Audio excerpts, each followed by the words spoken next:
با باقی ماندهش که در خانه هستم جمعه آینده اگر که نماز خوانید براتون جواب خواهیم داد. خب در آخر یک چیزی را که در مجلس این سحر گذشته براتون بیان میکنم. تمام توی‌ها مرد فقط در دوره عائله گذرانده شود. مکتب به نقاب رفتن قطعاً مخ.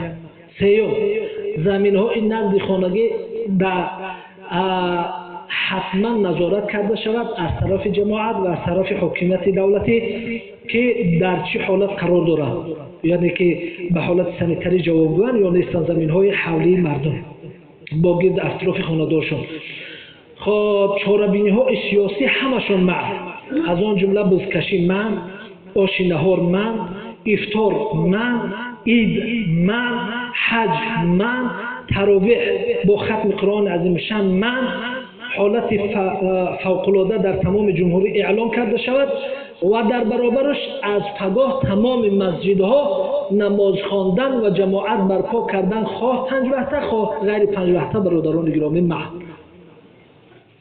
انا برادران گرامی چه خداوند محروم میگردونه. به قدر اینه رسیدی نماز بریا خوندی در مسجد ساعت 2 آمدی انا که برای در خانت خوره نه جمعه خوندی نه جماعات فقط مردم آورد کردی برای در خانت خوره. پروردگار رو به درگاه بی‌نیاز دارم. خداوند در این ماه رمضان در ماه گذشته کسانی بودن که در تراویح نبودن، گفتن ماه سال آینده میخوانیمش. یک قسمتش مرد رفت، قسمت دیگرش زنده راه که این سال تراویح دیگر در خوابش میبینه در مسجد.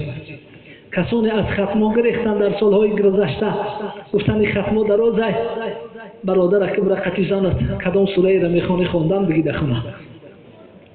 پروردگار رو محروم نگردان ماندگان رو از خانه خدا. خداوند دو تمام بیماری ها و مشکلات رو از بین مردم برداشته بگردان. مسلمان ها رو از دیدار هم دیگر پروردگار رو ناامید نگردان.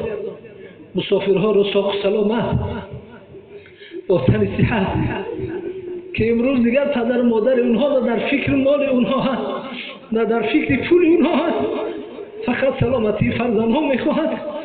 پروردگار رو ساق سلامت برگردان. خداوند از این عذاب مسلمان ها را در امان نگه بدار. پروردگار بندگانت که به امید آن بودن که ماه رمضان می آید نماز خوان می شوند در مسجد عبادت می کنند، خداوند که این سال از مسجد از عبادت محروم گرداندی، پروردگار مسجد ها را در هوش کشاده بگردان و خداوند این وطن ما را از تمام این بیماری ها و از این امراض هایی که رسول الله صلی الله علیه و سلم در دعاشون گفته بودن اللهم انی اعوذ بک، پروردگار را به تو پناه میبرم از درد و رنج هایی که توابت نمییابند، خداوند را نگهبان باش.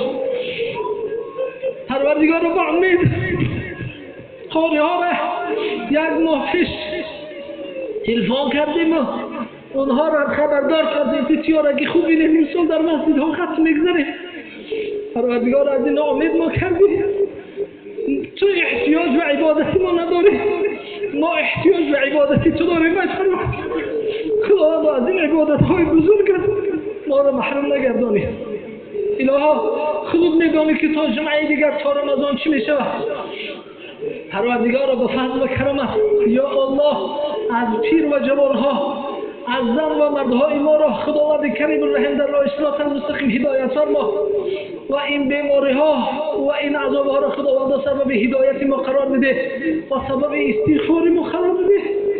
پروردگار از اون لذتی که در ماه مبارک رمضان می‌بردیم از اون محروم ما گردانیدی. خداوند به فضل و کرامت از رحمتت محروم ما نگردان و در عذابت گرفتار ما نکن.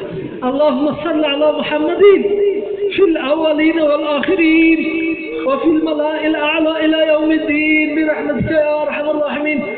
پروردگار از التجا دارم که جنازه برادرها را یا جنازه ما را به سبب این بیماری ها توبت نشانده خداوند در بین مردم قرار نده.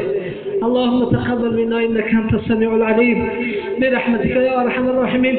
همگی برادران گرامی وظیفه دار هستم که دعا کنم و هر چیزی که در خیر و احسان هایی میکنند انشاءالله در خیرها بستن نشده است. و برادران گرامی در آخر همین قدر گفتنی هستم که شاید جمعه دیگر هم دیگر نمیبینیم که ماه مبارک رمضان است. برای همه شما این ماه مبارک رمضان تبریک و تحیات میگویم و پروردگار عظیم و شانه بازم دعا میکنم که خداوند کریم و رحیم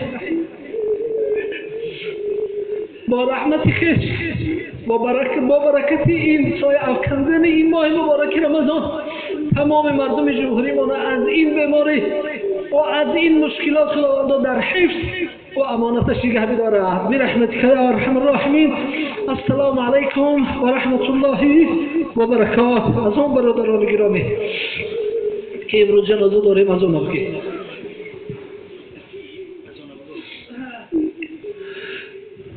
الله اکبر.